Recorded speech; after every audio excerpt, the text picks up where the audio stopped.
Hi guys, I'm Jamie Tourmaline. I just wanted to hop up on here and discuss some of my favorite beginner witch tips. It's Halloween tomorrow, and I've been getting a lot of questions from my friends and just other people around me asking me, hey, how do you get started in witchcraft or Wicca?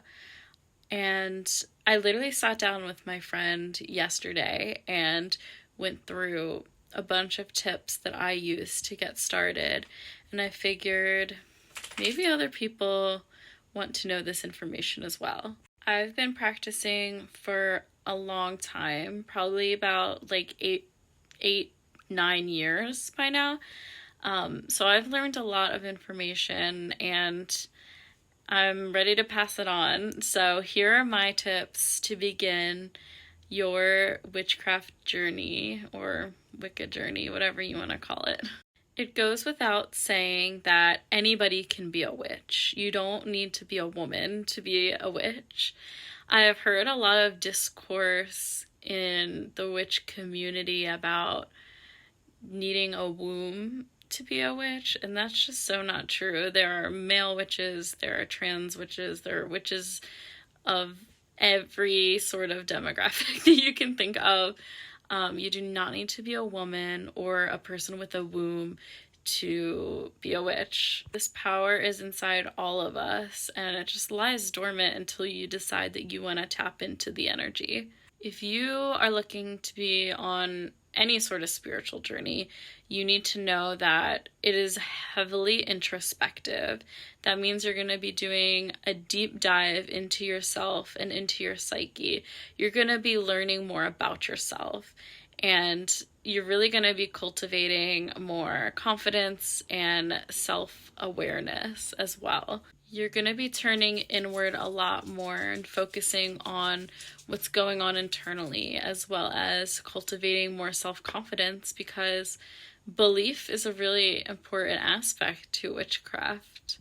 You're probably going to want to learn more about the energetics behind the craft from a scientific perspective, because this can help you really tap into that belief if you struggle with belief or if you have doubts. There are energies all around us that we cannot see with our eyes. It's proven scientifically that there is energy. You can't see sound, you can't see light waves and UV rays and stuff like that. You can't see energy with your naked eye. Witchcraft really tunes into these energies that we can't see so that we can use them to reach our intention, to reach our goal, and even to connect more with other people and to nature. There's not a demon behind me, by the way. It is my dog. She's rolling around on the bed, so just ignore that. But one of the biggest things that you're going to want to start doing is meditating, because meditating will help you clear out some clutter in your mind and really focus your energy on an intention. And you might be one of those people that's like, I can't meditate, I can't clear my mind, I can't focus. It's a tool that needs to be sharpened. It's something that you need to keep working on to improve. And when you start out, you're probably going to have so many things going on in your head, but it can be really helpful for just releasing all of that and focusing on your breath, focusing on your intention, focusing on an affirmation. And it's all about driving that focus and calming your internal world. It is also really important that you start reading a lot of material and looking up a lot of resources about witchcraft. You should really educate yourself on all aspects of the craft as much as you can, because there's so much information out there, and it's really important for you to form your own beliefs and your own ideas and take everything with a grain of salt. Make sure that you aren't appropriating closed practices, because a lot of books, especially ones about Wicca, tend to include information that is practically appropriation. a lot of them walk a fine line as well. So just make sure that you're combing through information, you're cross-checking, you're referencing, and make sure that if you are not of a specific culture, that you are not appropriating a closed practice. Now, on the flip side, if you are part of a specific culture, that's a great place to start in researching your cultural beliefs and maybe looking into the craft that your ancestors may have been a part of, or that, you know, your culture could have been a part of. That can be a really great way to connect with the internal parts of you may never have connected with before.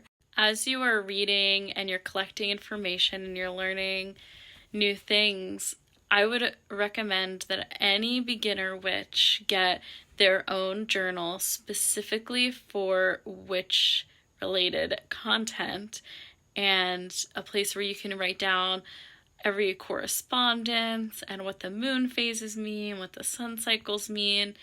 And you can even have a digital grimoire if you'd like.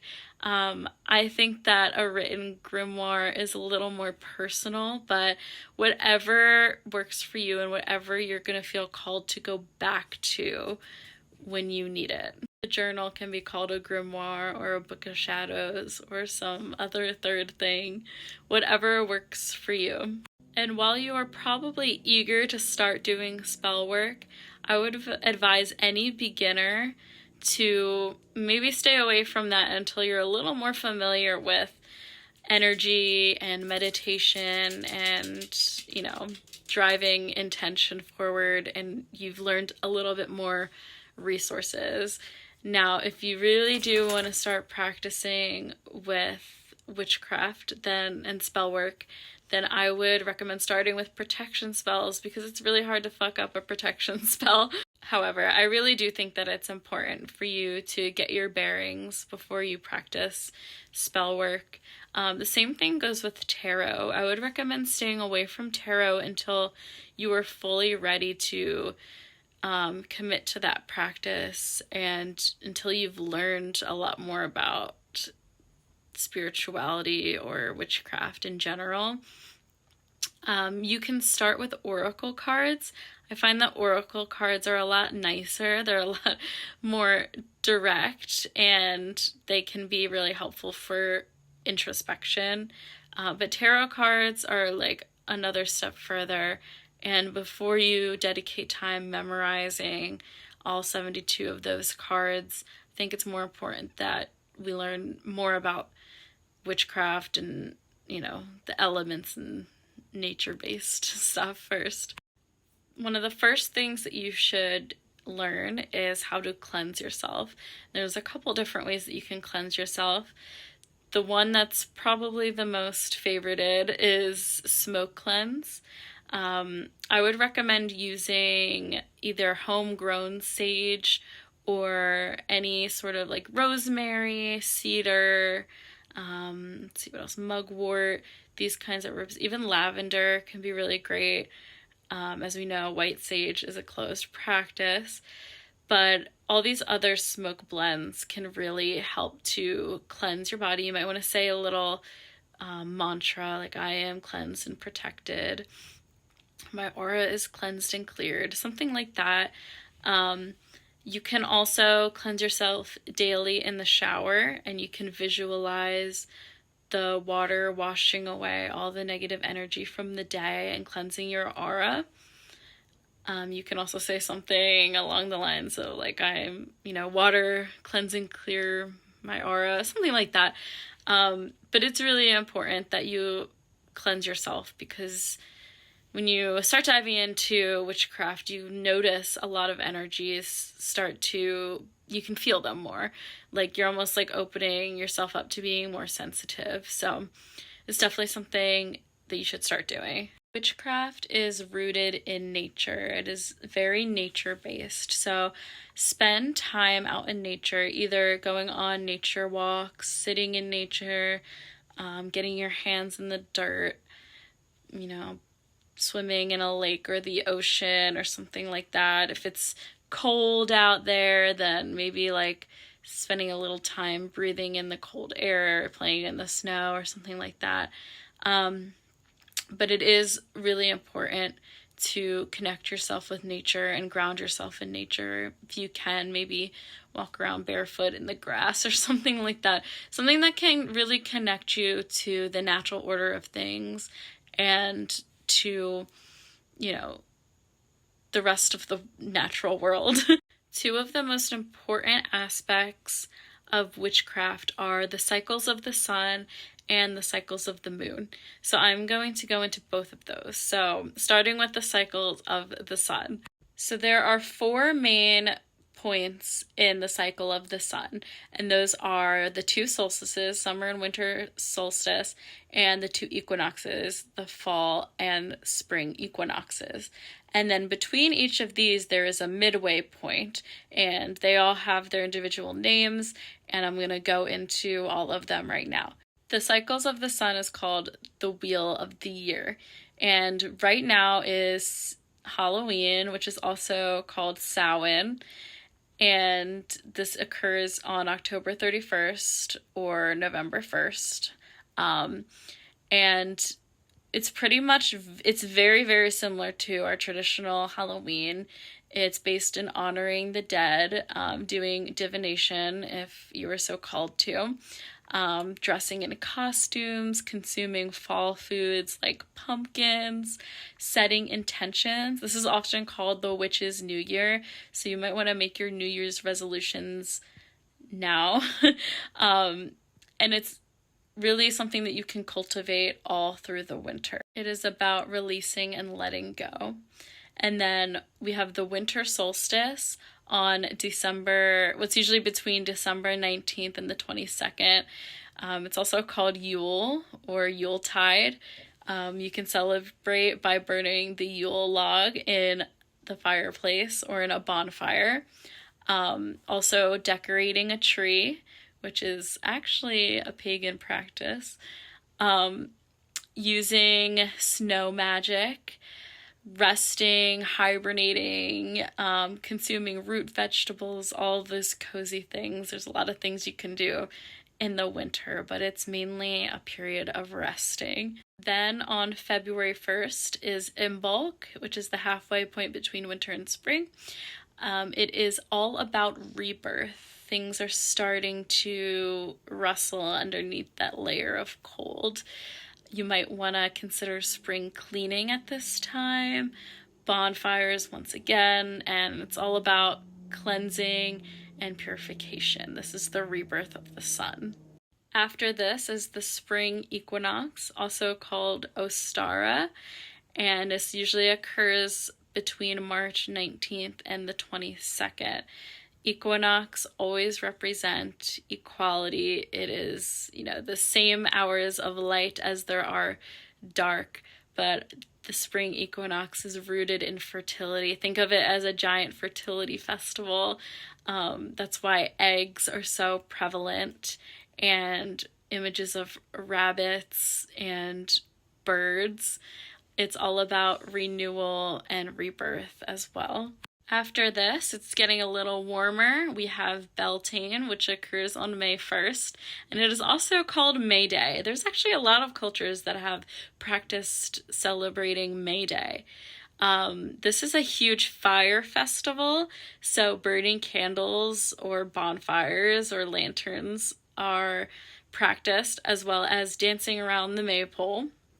It symbolizes the returning of the light, which is why fire is so important at this festival. Then, of course, we have the summer solstice, which occurs between June 19th and the 22nd, also known as midsummer.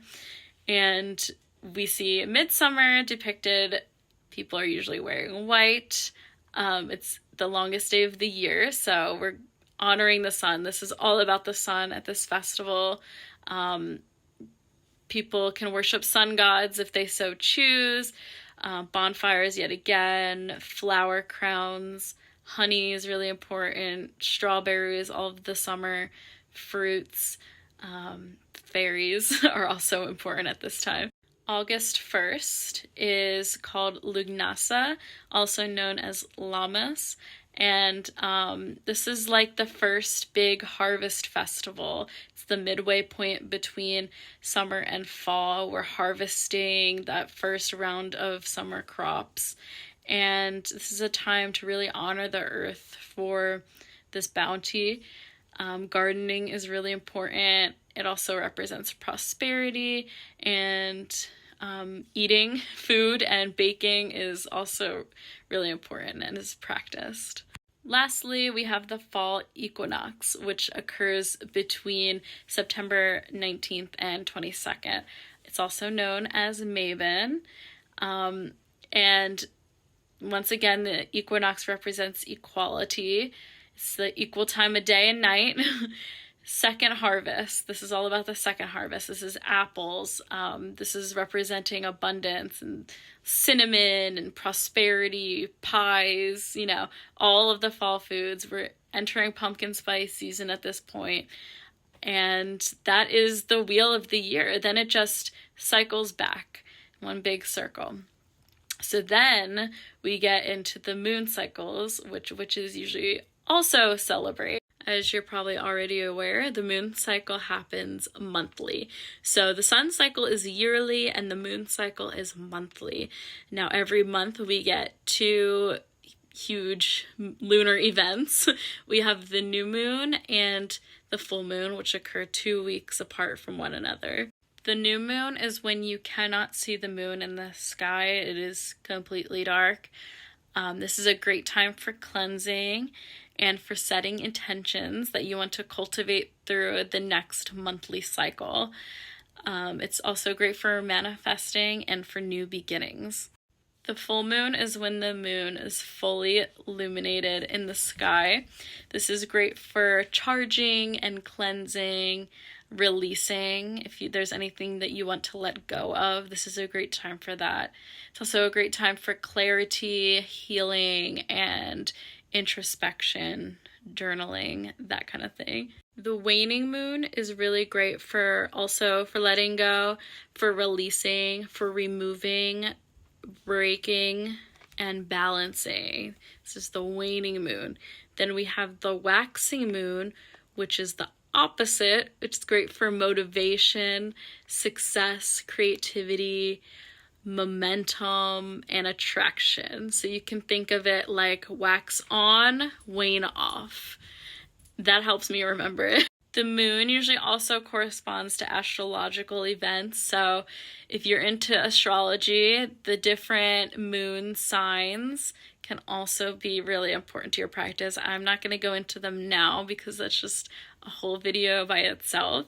But if you're looking for more clarity about what each moon phase means and what their sign means, definitely look that up. It's a treasure trove of information.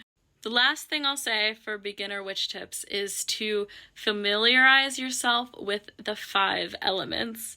So we have the earth, which corresponds to the direction north, fire, which corresponds to the direction south, air, that corresponds to the direction east, and my animals are fighting, water, that corresponds to the direction of west. And then there's also ether, also known as spirit. And if you notice, that actually makes up the pentacle.